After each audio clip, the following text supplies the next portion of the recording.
कुछ भटके हुए संशय से ग्रसित लोग अपने आप को नास्तिक होने का बड़ा दावा करते हैं। 2-4 पुस्तकें अधिक पढ़ लेते हैं तो ये कहते हैं कि हम नास्तिक हैं, हम भगवान कुछ नहीं मानते, और भगवान होने का क्या प्रमाण है आपके पास। तो सबसे पहले तो नास्तिक शब्द पर विचार करना चाहिए कि नास्तिक है क्या। न अस्ति अर्थात जो नहीं होने का दावा पेश करे, अर्थात जो नहीं है, इसको जो विश्वास पूर्वक कह सके, वास्तव में वही नास्तिक है। यानी न अस्ति यानी नहीं है। अब जो नहीं है का दावा करे, परंतु नहीं होने का दावा करेगा कौन? जिसने परख लिया, जांच लिया, जिसने समझ लिया, वही तो करेगा। साधारण तो हमारे घरों में स्त्रियां जब भोजन बनाती हैं तो हमारी माँ अथवा पत्नी प्राय कहती है, अरे आज मैं सब्जी में नमक डालना भूल गई, पता नहीं डाला या नहीं डाला, थोड़ा चख के बताएंगे। तो हम हाथ में लेते हैं, थोड़ा सा रसा डाल देती है, लोग चख लेते हैं, कहते हैं नहीं डाला। इसका मतलब चखने के बाद मुझे ज्ञात हुआ कि मैं दावा कर सकता हूं कि इस सब्जी में नमक नहीं है। तो नमक के होने और न होने का दावा मैं तभी करूंगा जब मैंने चखा हो। तो जब तक मैंने चख नहीं लिया तब तक मैं दावा कैसे करूं?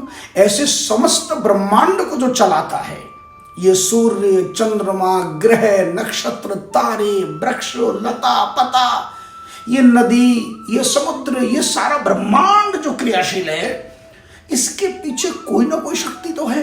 अब यदि बोले कि हम शक्ति नहीं मानते, तो नहीं मानते का मतलब है कि आपने जांच लिया, परख लिया, ये सूर्य जो चल रहा है, ये कौन चला रहा है, अथवा अपने आप चल रहा है।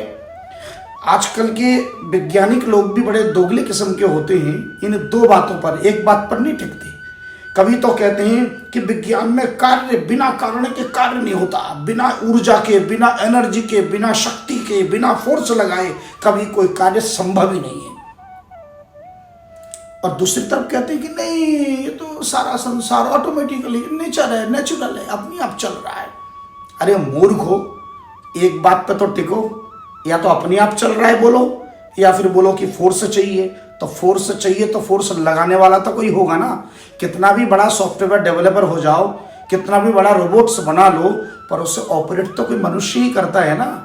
उस सॉफ्टवेयर में, उस सॉफ्टवेयर को जो डेवलप करता है वो तो कोई मनुष्य करता है ना। तो फिर बिना इंसान के जब ये साधारण कार्य संपन्न नहीं होते तो संपूर्ण ब्रह्मांड, हम लोग साधारणतः कहीं गाल बजाते हैं। कोई एक व्यक्ति एक बार आया कहीं बस में बैठकर, और आते ही कहा, जी हम नास्तिक हैं, भगवान को नहीं मानते। क्या आपने भगवान को देखा है, छुआ है, स्पर्श किया है, अनुभव किया है? तो मैंने कहा, भैया मैंने क्या किया वो तो बाद में सुन, पहले तू बता, तू यहाँ पहुंचा कैसे? बोले जी मैं बस में आया हूँ। अच्छा बस में आया, तो जब तो बस में चढ़ा होगा, बस का ड्राइवर कितना पढ़ा लिखा होता है? तू क्या करता है? बोले जी मैं तो वकील हूँ। तो वकील है तो तू LLB किया होगा, पर बस का जो ड्राइवर है वो उतना पढ़ा लिखा तो होगा नहीं, साधारणतः हाई स्कूल इंटर पास होती। तो तेरा जैसा वकील, तेरा जैसा शिक्षित आदमी बस में बैठते ही अपने प्राण उस अनपढ़ गंवार के हाथ में सौंप दिए। क्यों भाई? क्योंकि बस में बैठने के बाद तेरे प्राण का स्वामी बस का मालिक है, वो चाहे तो पूरी बस लेके गंगा जी में कूद जाए, तू तो गया। तो बस में जब बैठता है तो अपन प्राण एक अपेक्षाकृत कम शिक्षित व्यक्ति को सौंप देता है। तो जब उस बस को चलाने वाला एक ड्राइवर है और उस ड्राइवर को तूने सौंप दिया, तू यहां तक पहुंचा, तो उसी प्रकार समग्र ब्रह्मांड को चलाने वाला कोई तो ड्राइवर होगा, कोई तो शक्ति होगी। तो बस इस मान्यता को जो स्वीकार कर ले उसे हम आस्तिक कहते हैं, और जो ईश्वर के होने की मान्यता का विरोध करे उसे नास्तिक। वास्तव में नास्तिक कोई होता ही नहीं है, ये कह देते हैं, वास्तव में नास्तिक नहीं है। बोले तो वास्तव में सर्व के अभाव का जो दृष्टा है, इस लाइन को ध्यान से सुनिएगा, वास्तव में अपूर्णता है, वो अपूर्ण है, इनकम्प्लीट है।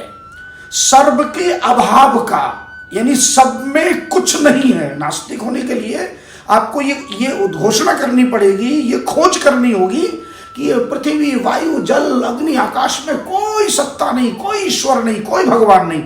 तो सर्व के अभाव का जो दृष्टा बनेगा, जिसमें देख लिया, वही नास्तिक है। यानी वास्तव में ऐसा कोई हो नहीं सकता। तो यानी तुम अपूर्ण हो, इनकम्प्लीट हो। तो उस भटके हुए को, उस अपूर्ण व्यक्ति को, उस अल्पज्ञ को, उस अज्ञानी को, संशय ग्रसित को नास्तिक कह देते हैं। वास्तव में नास्तिक होता कोई नहीं, भीतर से वो सबको मानता है। माँ को माँ भी मानता है, पत्नी को पत्नी मानता है। और अगर पृथ्वी, वायु, जल, अग्नि, आकाश को नहीं मानता तो जल पीता क्यों, वायु श्वास लेता क्यों, धरती को नहीं मानता तो धरती पे बोझ बन के पड़ा क्यों। मानता तो सबको है, पर केवल घोषणा करता है। तो ऐसे यानी सब कुछ स्वीकार करके भोगने के बाद भी उस सत्ता को जो अस्वीकार करे उसे नास्तिक नहीं, सूरदास के शब्द में उसे नमक हराम कहते हैं। सूरदास जी के एक पद की 2 लाइनें हैं।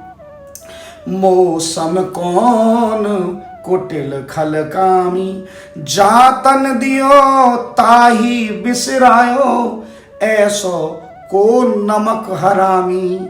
मौसम कौन कुटिल खल कामी, नमक हरामी, जातन दियो, जिसने तन दिया, ताही बिसराया, उसी को भूल गया। मुझसे बड़ा नमक हराम कौन होगा।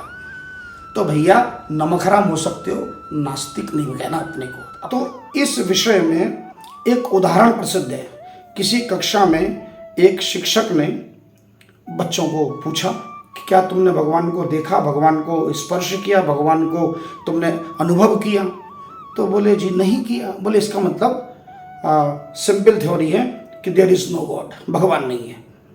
तो तभी एक विद्यार्थी खड़ा हुआ, उसने पूछा, बोले भगवान सर मैं आपसे पूछना चाहता हूँ, ये आपने अंधेरा को देखा? अंधेरा किसे कहते हैं? तो टीचर ने कहा अंधेरा, बोले darkness is nothing but the absence of light, यानी प्रकाश की अनुपस्थिति को हम अंधेरा कहते हैं। बोले तो सर इसका मतलब तो है कि गलती प्रकाश की हुई। बोले नहीं नहीं, गलती प्रकाश की नहीं है, आप स्विच ऑन करो तो प्रकाश जो है हमें दिख जाएगा। बोले अच्छा, तो जिस प्रकार स्विच ऑन करने से प्रकाश दिख जाता है, उसी प्रकार भगवान का नाम लेने से, भगवान की भक्ति करने से, भगवान के ध्यान करने से हम भी भगवान के समक्ष प्रकट हो जाते हैं। अच्छा सर चलिए, आप ये मत मानिए जो आप भगवान को नहीं मानते। अब मैं एक प्रश्न आपसे इन विद्यार्थियों से भी पूछना चाहता हूँ। बोले क्या? बोले हे मेरे भाइयों, सभी विद्यार्थियों, क्या हमारे प्रोफेसर साहब इतने तीक्ष्ण बुद्धि, क्या आप में से किसी ने इनकी बुद्धि को देखा है? प्रोफेसर साहब को बोलते तो देखा है, क्या इनकी बुद्धि को देखा है, माइंड को देखा है? बोले नहीं देखा। बोले तो सिंपल कंसेप्शन ये भी हुआ कि there is no brain our professor, हमारे प्रोफेसर का कोई ब्रेन नहीं है। इतना बोलते ही सब हंसने लगे। इसका मतलब है कि ब्रेन डज नॉट एग्जिस्ट, हमारे प्रोफेसर साहब के खोपड़ी में बुद्धि है ही नहीं, ऐसा मान लें। यह आवश्यक तो नहीं है कि जो वस्तु दिखाई न दे कि वो ना हो।